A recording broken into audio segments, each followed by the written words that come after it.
open steppe terrain in eastern Ukraine.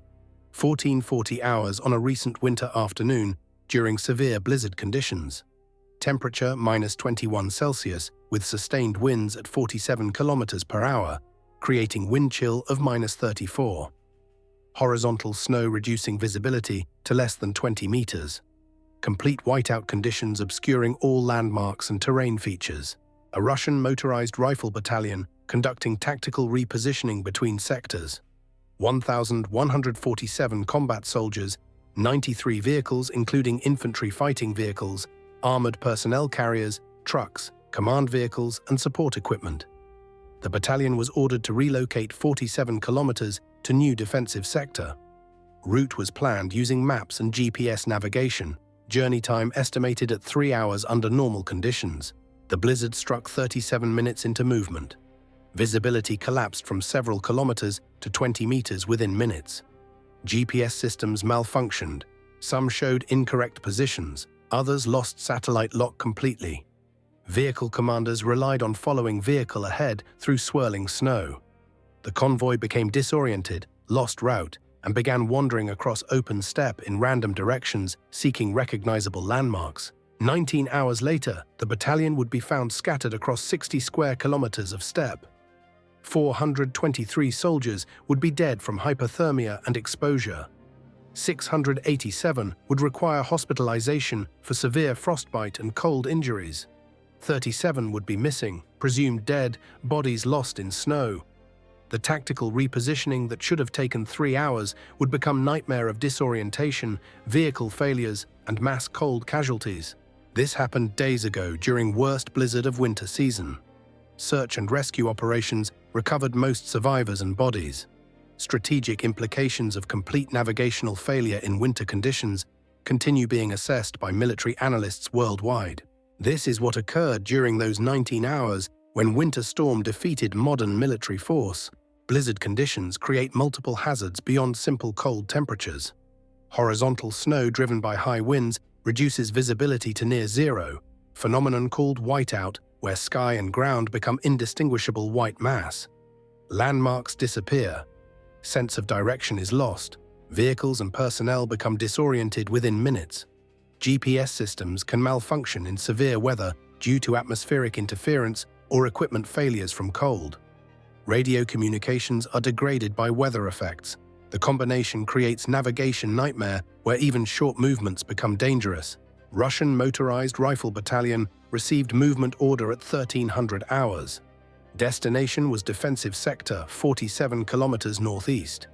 Route was identified on maps, following series of roads and tracks across relatively open terrain. Weather forecast indicated deteriorating conditions with snow and wind, but not severe blizzard. Battalion commander assessed conditions as acceptable for movement and ordered departure at 1400 hours. The battalion consisted of 1,147 soldiers, organized into 3 motorized rifle companies, plus supporting elements.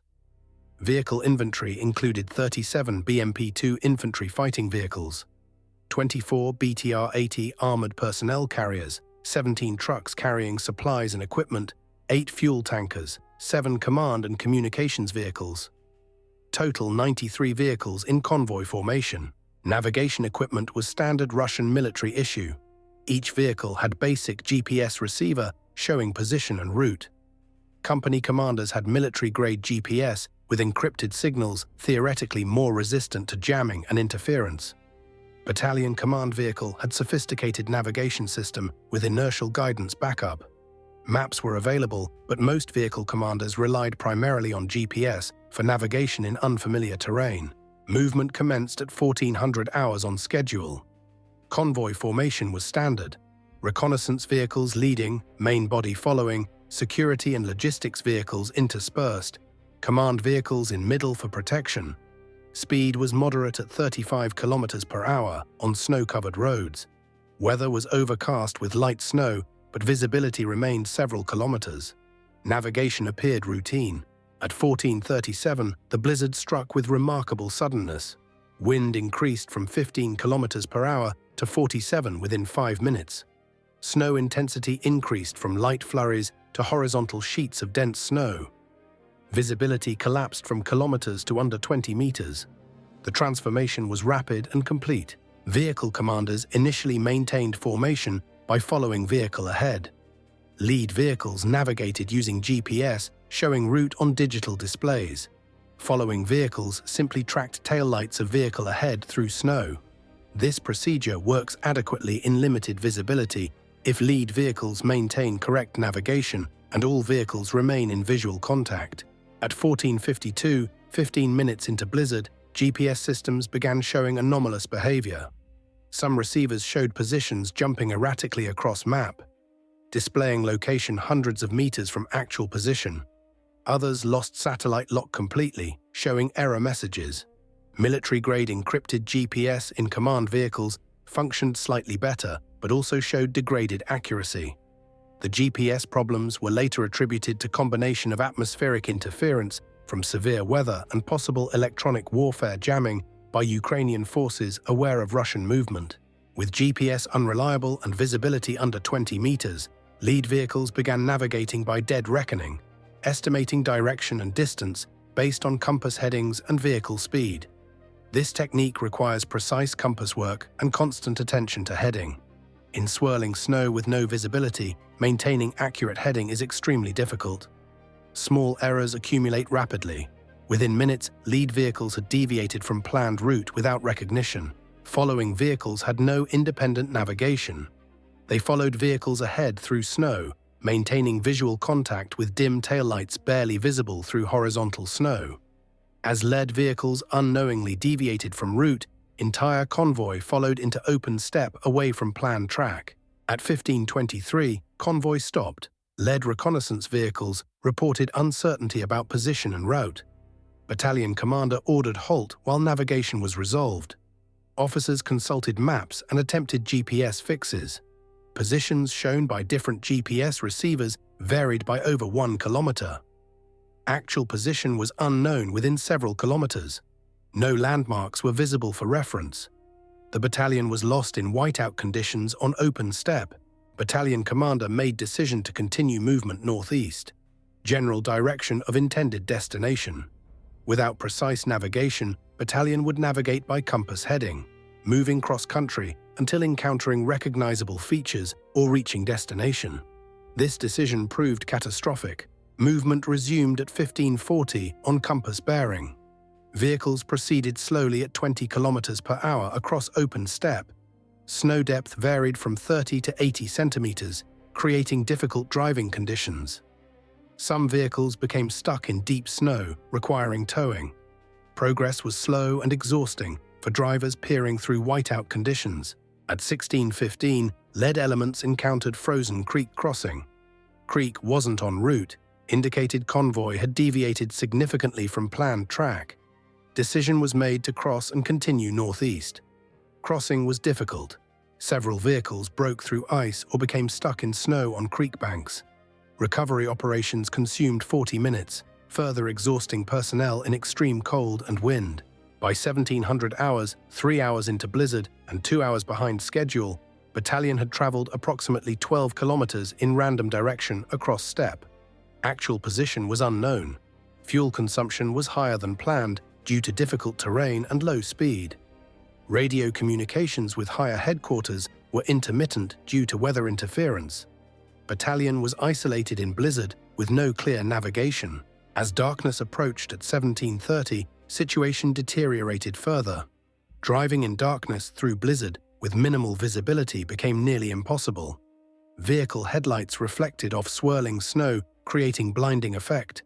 Drivers couldn't distinguish terrain features. Several vehicles drove off small embankments, causing damage and injuries. Battalion commander ordered halt and defensive bivouac until weather improved. Establishing bivouac in blizzard was difficult and dangerous. Vehicles were positioned in defensive circle formation. Soldiers attempted to erect tents, but wind destroyed tent structures. Most personnel remained in vehicles for shelter. Portable heaters were distributed, but fuel was limited. Temperature inside vehicles with engines off dropped to -10°C within 2 hours. Soldiers had winter clothing, but sitting stationary in cold for extended periods led to hypothermia risk. The blizzard continued through night without diminishing. Wind remained at 40 to 50 kilometers per hour. Temperature dropped to -24°C. Wind chill reached -38. Snow accumulation increased, burying vehicles up to tracks. Some vehicles became completely snowed in, requiring digging to exit. Fuel situation became critical. Engines consume approximately 15 liters per hour when idling for heating. With 93 vehicles and limited fuel reserves, continuous engine operation was impossible. Battalion commander ordered rationed engine running, 30 minutes each hour rotating through vehicles. This meant soldiers endured -10 to -15°C in vehicles for 30 minutes each hour. The cold was severe enough to cause progressive hypothermia. Medical casualties began appearing by 2100 hours. Soldiers with inadequate cold weather clothing or wet clothing from snow developed hypothermia. Initial symptoms were shivering and confusion, uncontrollable shaking as body attempted to generate heat through muscle activity. As core temperature dropped below 34°C, shivering paradoxically ceased. Ominous sign indicating body's thermoregulation was failing. Cognitive function declined progressively. Soldiers became confused about location, forgot procedures, made irrational decisions indicating hypothermia was affecting brain function. Some soldiers became unconscious from hypothermia while seated in vehicles, discovered by comrades when rotation time came. Medical personnel treated cases with warming techniques, sharing body heat, providing dry clothing, administering warm liquids when available. But field conditions prevented effective treatment. Proper hypothermia treatment requires controlled rewarming in medical facility with monitoring for cardiac complications. Field treatment was improvised and often inadequate. Frostbite cases accumulated throughout night with grim regularity. Soldiers on perimeter security posts exposed directly to wind developed frostbite on hands, feet and faces despite wearing winter clothing. Standard Russian winter gloves provided inadequate protection in -24°C, with wind chill to -38. Soldiers' fingers went numb within 15 minutes of exposure, progressing to frozen tissue within 30 minutes. Rotation schedules called for 2-hour guard shifts, but many guards were relieved early, showing signs of frostbite. Soldiers attempting repairs on disabled vehicles or vehicle recovery operations suffered particularly severe frostbite. Working with metal tools and equipment in extreme cold caused rapid heat transfer from hands even through gloves. Soldiers removing gloves for fine motor tasks required for mechanical work exposed bare skin to temperatures causing frostbite within 2 minutes. Several mechanics suffered frostbite severe enough to require immediate evacuation to heated vehicles. Feet suffered extensively from frostbite, even for soldiers remaining in vehicles. Russian winter boots with felt liners provide adequate insulation when dry, but many soldiers' boots were wet from snow. Wet insulation loses effectiveness dramatically. Water conducts heat 25 times faster than air. Soldiers with wet boots experienced progressive foot cooling, leading to frostbite despite remaining relatively stationary. The inability to remove boots and change to dry socks in cramped vehicle interiors meant soldiers endured wet, frozen conditions for hours. Facial frostbite occurred on exposed areas despite attempts at protection. Soldiers covering faces with scarves or balaclavas found that exhaled moisture froze on fabric, creating ice masks that conducted cold directly to skin. Nose, cheeks, and ears were particularly vulnerable. Some soldiers developed frostbite on faces while sleeping. Unconscious soldiers couldn't recognize freezing tissue or adjust coverings. By midnight, medical personnel had treated 63 cases of frostbite requiring immediate attention and 17 cases of moderate hypothermia showing concerning vital signs. These numbers represented only cases severe enough to be reported and documented.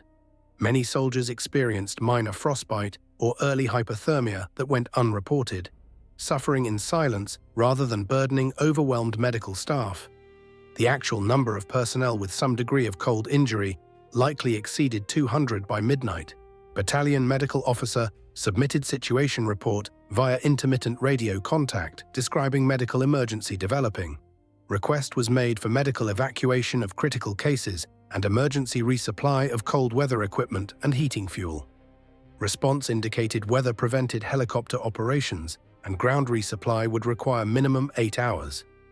Medical officer was instructed to maintain treatment with available resources, instruction that provided no practical assistance given resource limitations. The medical supplies available were inadequate for scale of cold injuries. Battalion carried standard medical equipment for combat trauma: bandages, medications, surgical supplies. Treatment for hypothermia requires warming equipment, hot fluids, warming blankets, heated environments. Treatment for frostbite requires controlled rewarming and pain management. Neither condition could be properly treated with available supplies in field environment at -24°C. Radio communications remained intermittent. Battalion staff attempted to contact higher headquarters, reporting situation, but transmissions were broken and unreliable. Higher headquarters received fragmented reports indicating battalion was stopped in blizzard at unknown location with developing casualties. Weather prevented helicopter reconnaissance or resupply. Battalion was isolated with deteriorating situation. At 0300, battalion command vehicle's sophisticated navigation system achieved stable GPS lock. Position showed battalion was 31 kilometers southwest of intended destination, in opposite direction from planned movement. The afternoon's navigation by compass in whiteout had led battalion in wrong direction. Battalion was deep in disputed territory with unclear control, potentially behind Ukrainian lines. Battalion commander faced difficult decision. Movement in darkness through blizzard was dangerous, but remaining stationary meant increasing cold casualties. Fuel was depleting. Estimated 6 hours of intermittent engine running remained. Medical casualties were mounting. Decision was made to attempt movement at first light toward confirmed safe territory. By 0600, first light revealed continuing blizzard with visibility still under 50 meters. Temperature was -24°C with wind undiminished. Snow depth around vehicles exceeded 1 meter in drifts. Many vehicles were partially buried, requiring extensive digging before movement possible. The overnight accumulation had created massive drifts against leeward sides of vehicles. Some infantry fighting vehicles were buried to turret level. Trucks had snow piled 2 meters high on downwind sides. Simply accessing vehicle doors required digging through compacted snow.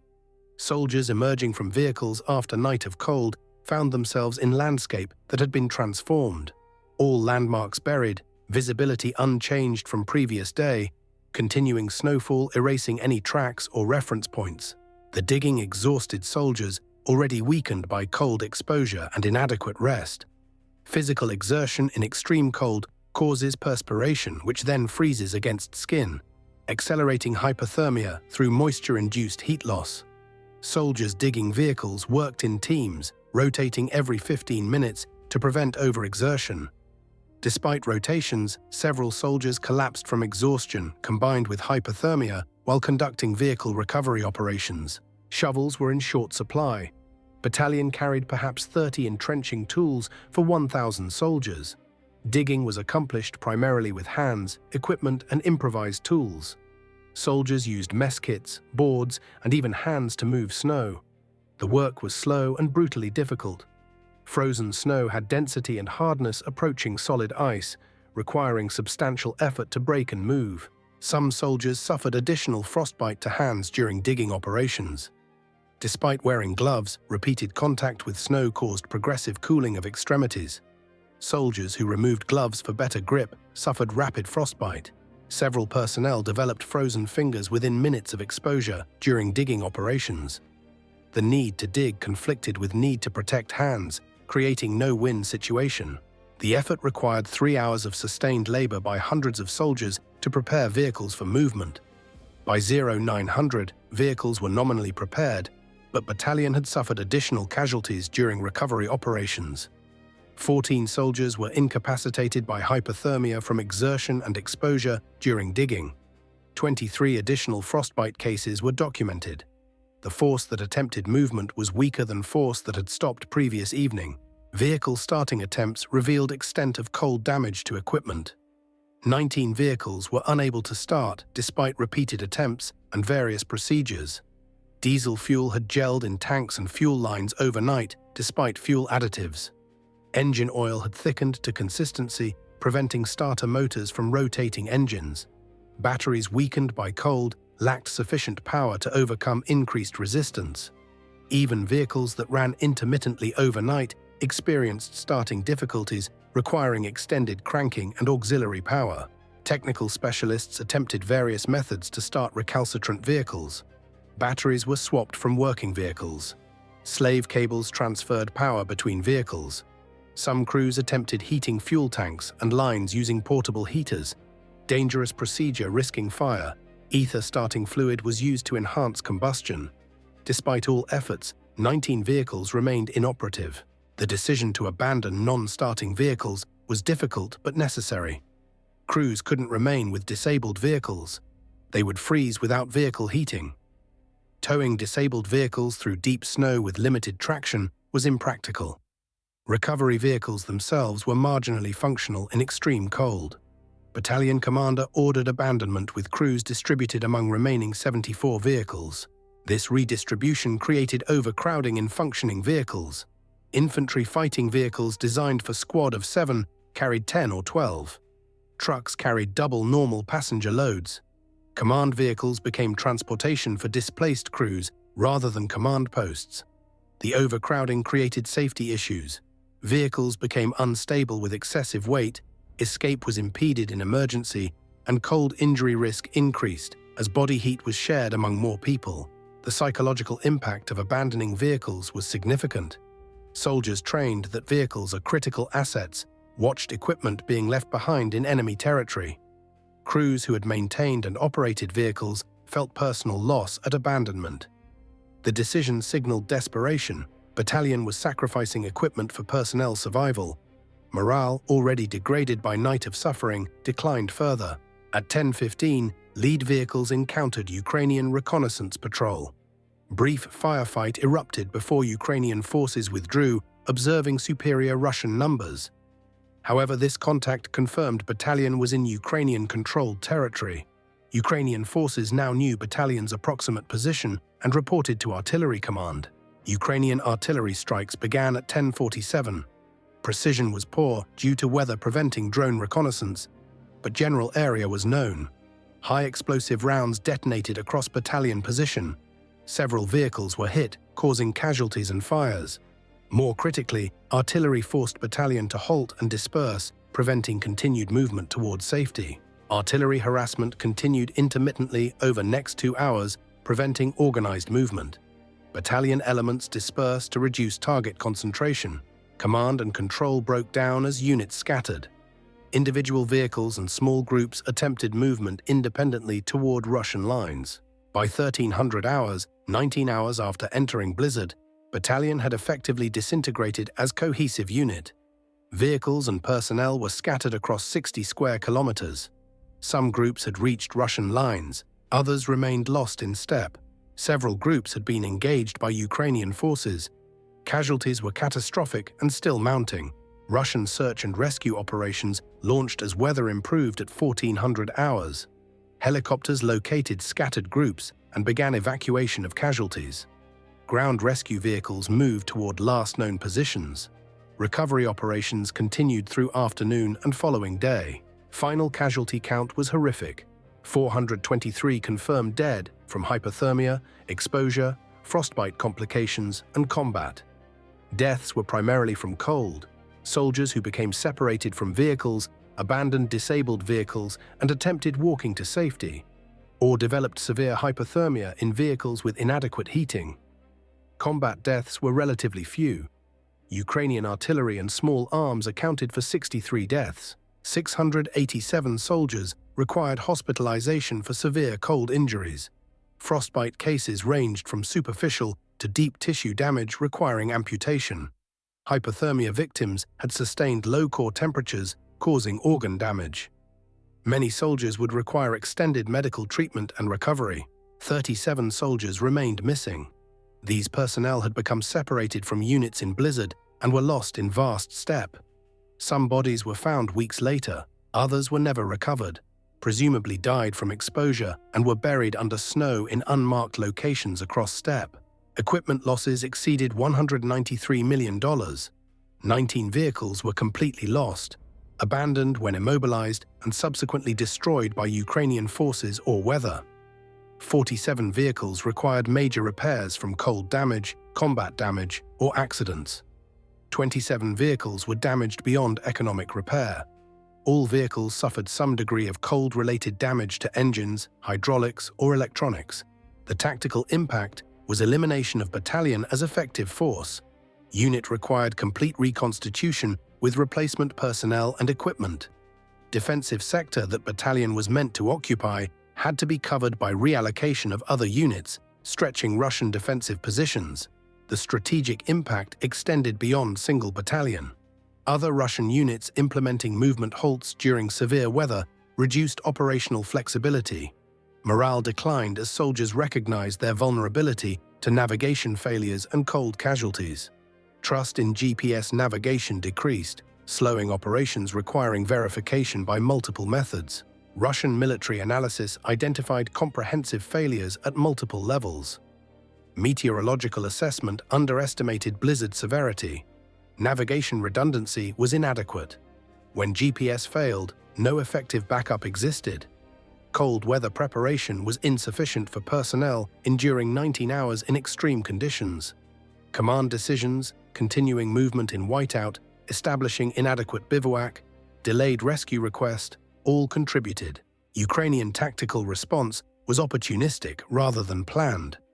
Ukrainian forces didn't create the blizzard or navigation failure, but effectively exploited Russian vulnerability once detected. Artillery strikes on scattered battalion prevented regrouping and increased casualties. The response demonstrated Ukrainian ability to capitalize on Russian misfortune. International observers studied engagement as case study in how modern forces dependent on technology become vulnerable when technology fails in extreme conditions. GPS has become so fundamental to military operations that alternatives are neglected. When GPS fails in conditions preventing visual navigation, even short movements become dangerous. The engagement demonstrated that technology dependence creates vulnerabilities. The meteorological analysis showed blizzard was severe, but not unprecedented. Similar conditions occur multiple times each winter in region. Russian forces should have been prepared for possibility of severe weather during winter operations. That battalion became lost and suffered mass casualties in foreseeable weather conditions, represented preparedness failure. The human tragedy extended beyond statistics. 423 dead meant families destroyed. 687 hospitalized with permanent disabilities meant lives changed forever. 37 missing meant families without closure. The suffering extended to rescue personnel who found bodies of soldiers frozen in positions where they died. Sitting in vehicles, walking across steppe, lying in snow. Survivors described 19 hours of terror and suffering. Disorientation in whiteout was psychologically disturbing. No sense of direction, no landmarks, no reference points. Extreme cold was physically painful. Frostbite damage, hypothermia confusion, exhaustion from shivering. Fear was constant. Fear of dying from cold, fear of being captured, fear of being lost forever in vast steppe. The steppe where Battalion wandered remains marked by abandoned vehicles and debris. Some damaged vehicles were recovered. Others remain where they stopped, monuments to navigation failure and winter's deadly power. Local residents occasionally find remains of missing soldiers as snow melts in spring. The numbers define winter catastrophe. 1,147 deployed, 423 dead, 687 hospitalized, 37 missing, 19 hours lost in blizzard, 60 square kilometers dispersion, tactical repositioning that became annihilation. This is modern warfare, where GPS failure in blizzard becomes death sentence, where 19 hours of disorientation and extreme cold destroys battalion as effectively as sustained combat, where dependence on technology creates vulnerability when technology fails. Welcome to warfare, where winter storms defeat armies, where whiteout conditions make navigation impossible, where 19 hours in -24 Celsius kills hundreds of soldiers without enemy needing to fire shots.